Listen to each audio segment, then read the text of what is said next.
Quand les gens disent que la machine, ma machine, elle arrête super vite, ça arrête à peu près à 1 seconde. Une seconde en sécurité machine, c'est une éternité.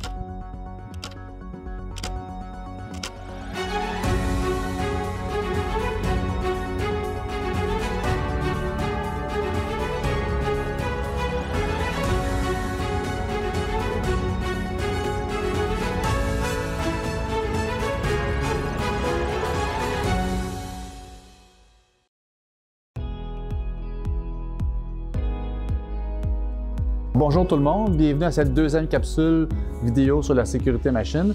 Je me présente, mon nom est Frédéric Biron, spécialiste sécurité machine pour la compagnie Omron. Puisqu'en première capsule, on a touché la portion devrais-je utiliser un rideau de sécurité ou un grillage.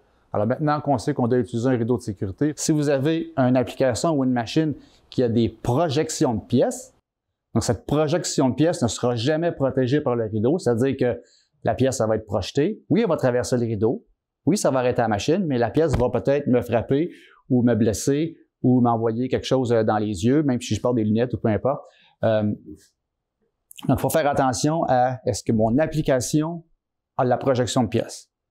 Même si j'ai une fréquence d'opération super élevée, on décide que prendre le rideau, c'est une bonne solution, mais j'ai des projections de pièces, probablement que je vais être obligé de retourner vers le grillage amovible avec une porte, avec peut-être un plexiglas devant pour empêcher la projection, ou ça peut être, dépendamment du type de projection, peut-être que les carreaux seraient adéquats. Ou peut-être qu'il faut modifier ma machine pour éviter que j'ai une projection de pièces pour pouvoir m'assurer que mon rideau de sécurité soit adéquat pour l'application. Donc, c'est important de comprendre aussi cet élément-là qui est validé s'il y a des éjections de pièces ou de matière. Quand j'ai regardé ma machine au début, est-ce que ma machine arrête rapidement?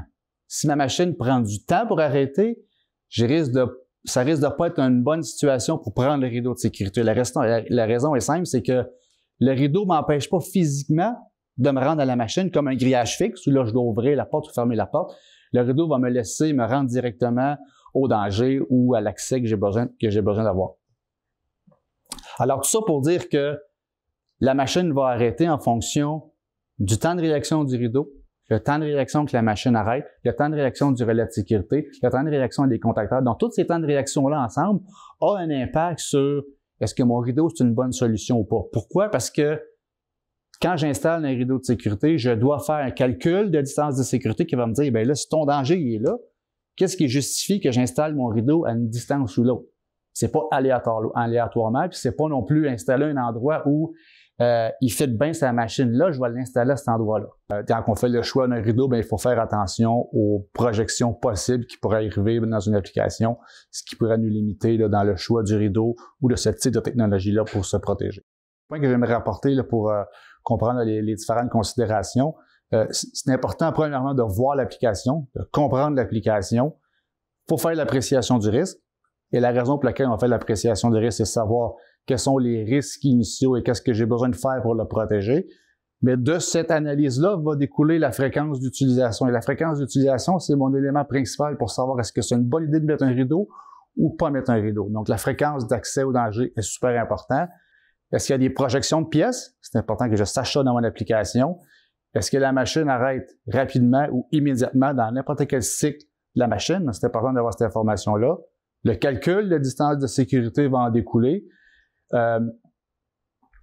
Les éléments qu'il faut aussi prendre en considération, puis on le verra dans d'autres capsules, à quelle hauteur je dois installer mon rideau?